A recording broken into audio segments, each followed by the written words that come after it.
Centrify is enterprise security identity management software company based out of Santa Clara, California. And we're going to be talking about the new security border. That's the identity. We think the identity is the new perimeter. So understanding the APT Thread. Anybody likes zombie movies? I like zombie movies. Anybody remember this movie, Brad Pitt?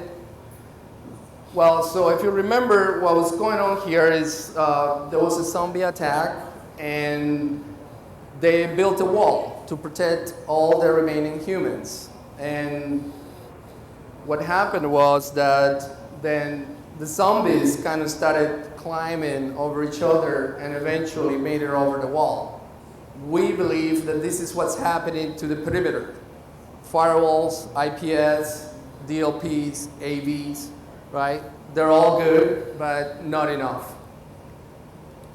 Even Gartner is saying that by 2018, 25% of all corporate traffic will bypass the perimeter security and flow directly from mobile devices to the cloud. So the focus should be on securing the user and their identity versus just securing the perimeter with AVs and firewalls, because we do believe that the perimeter is dissolving. Also, securing endpoints is important, but now the endpoints might not necessarily be owned by your IT business unit. So we're not the only ones saying this. In 2015, you can see here that the privileged users and the end users were the attack. That was the target, right? We saw USA Today, Security Week, I mean, all these magazines and newspapers and TV news all over, really just the target being the identity. The user credentials were being attacked and circumvented. Quick example here, nowadays the executive perhaps walks into a Starbucks, goes into Salesforce, maybe checks email through Office 365, which is in the cloud, maybe accesses some type of files on Dropbox.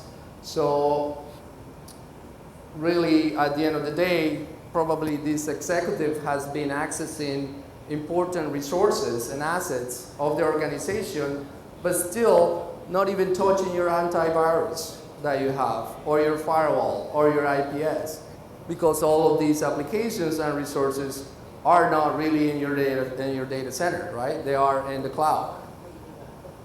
So what if you were able, that executive that was on the Wi-Fi, which is a public Wi-Fi, was accessing the Salesforce.com with their credentials, but also using multi-factor authentication, right? What if maybe the hacker that was sniffing the passwords was not able to circumvent those particular resources because you were using more than just passwords?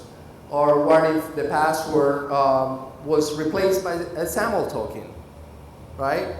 Password would not work because you're not using password now, you're using SAML tokens. More importantly, wouldn't it be nice if you were able to then determine that the same user credentials that were being used at the Starbucks by the executive were used 5 minutes later somewhere in China or Russia or somewhere where this malware is coming from, right? What if you were able to automatically block that without a human having to go in and update a rule or a signature or something like that?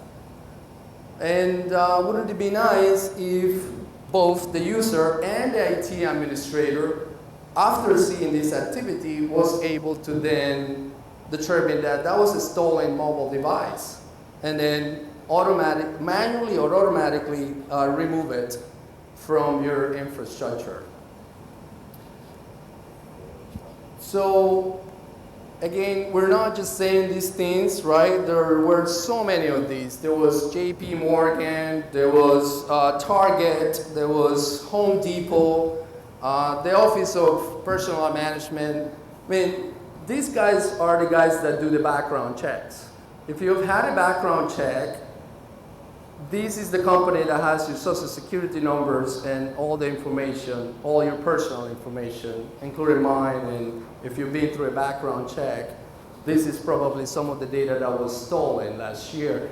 Actually, it was stolen in 2013, but it was found, I believe, last year, right? So the highlight here is that these security breaches are actually happening, and it takes about 6 months to almost a year for organizations to find that this particular data was stolen or was being accessed with unauthorized credentials, right? How do you know if this is not happening to your organization today, right? Just begs the question. And so what we're saying here is that you can no longer deny these type of activities, right? You can see in here that the CIO had to basically have to resign. 21 million social security numbers were compromised, and the CIO had to resign. This is just not the kind of press. No, this is not the news that you want for your organization. So how does it work? I think if you've read a little bit about how APTs, in my opinion, APT is the secret sauce for the malware, right? Application persistent threat. How does it work? Well, the attacker gains access either by an end user system, maybe a website, maybe an email that the person clicked on. That's how it starts. The credentials are stolen. Then the malware here, Mimikatz, looks for privileged accounts. This is malware that was specifically written to steal user credentials, to find them and then use them, right? Then the pass the hash would enable the lateral movement. Now that I've compromised this server, now with this malware pass the hash, I'm able to now start searching for other targets with these credentials that I just stole, right? Once those privileged accounts are found, the lateral movements start between servers, databases, and endpoints, and now the attacker can export the data out of your organization.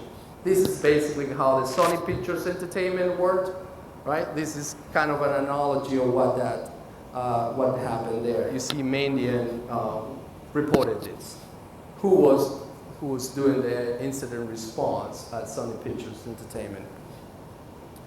Privileged identity management challenges. Let's talk about that. It used to be easy, right? I have desktop, I have my data center applications, my servers. I put a firewall in the middle and I'm protected. No longer the case, right? Now the users are demanding mobile access everywhere. There is software as a service, a lot of things in the cloud. And then there is big data and infrastructure as a service, right? This is all great because it creates productivity. However, it creates a lot of identities, right? You need an identity to go to your software in the cloud. Maybe some on-premise apps uses other credentials, right? So those are challenges. The more passwords you have, you end up with something like this. Whose monitor here looks like this? Let's see what about under your keyboard, right?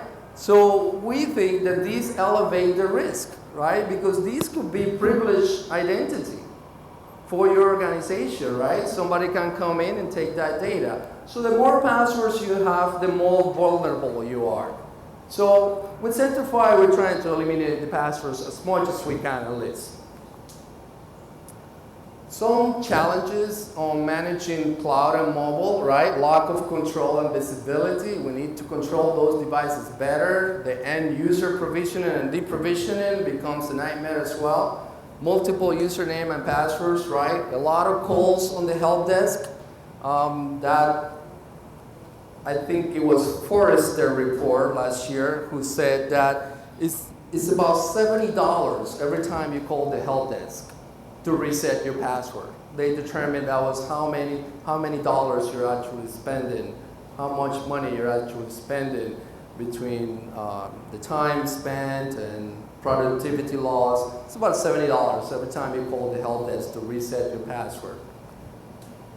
So what are the solutions and some of the best practices that we should be considering? Bring all your identity to something you already have, which is Active Directory.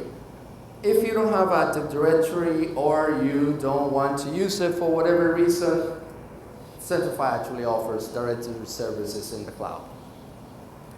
Also, with a hierarchical approach to delegated administration, we can provide granular separation of duties, least privilege access controls, right? Whether you are in engineering and you're an administrator of engineering, that doesn't mean you have to be an administrator in the marketing department, in the marketing servers and resources and applications, right? If you're in finance, well, you don't have to have administrative access into the marketing resources, right? With zoning technology, we're able to isolate and provide that separation of duties to enforce these least privilege access controls. Some of the best practices are the elevation of privileges, right? We can see here that Tony in the low risk state, when he's checking email, he's logged on to that system as Tony. What if you were able to then elevate privileges to do something like as root or as the administrator, but still being Tony, right? And then when you're done doing this administrative task, then you kind of go back to your Tony access. But all this time, still being Tony, right? So when you restarted your web server, you're actually doing it with sudo or run as role, right? You're still being Tony. All the logs, all the event data, and all the reports are still being accounted back to Tony, right? So minimize the use of privileged accounts by logging in as yourself and then elevating privileges on both Unix and Windows only when you need it, only when you're about to do administrative work. Another best practice, single sign-on, eliminating all the need for those passwords. Full visibility, whether it's in the cloud, mobile, right? Making mobility easier with auto provisioning, deprovisioning for both apps and devices. Also, multi-factor authentication by leveraging this particular application here that doesn't have to be an iPhone or an iWatch, it could be your iPad, right? But it'd be nice if you can do it from your watch. You can actually do these with the Centrify app that you can download from Google app. So the idea here is that again, if you were an APT or a malware that stole those Active Directory credentials, you are able to now generate these particular push authentication requests where you can now say, yes, I am really Fabian, I am the web administrator, and I am trying to elevate privileges or log in as root, and I am who I am saying I am because I have my phone with me or my watch, and I can approve it. If this was a malware or an APT, it would not work. It would not work because you need that second factor of authentication to prove that you are saying that you are who you're saying you are. This works in Windows. You can run as role, no longer need to run as administrator where you need to enter your password, right? And this works the same on Unix from your command line, right? I can require multi-factor authentication from the command line. So if somebody stole my root password, you're not going to be able to use it unless you are disabling or you don't have multi-factor authentication. right? So what I'm saying here is that the new enterprise needs privileged identity management, right?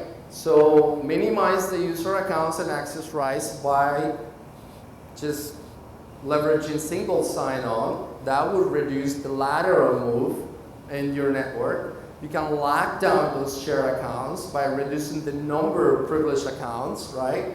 Because you are now using run-as role controls, and you grant privileges where needed, right? You reduce the risk of that privilege elevation because you're actually granting the privileges only in those resources where they're needed, and really just audit all privilege access, right? Make sure you know what is happening in your network.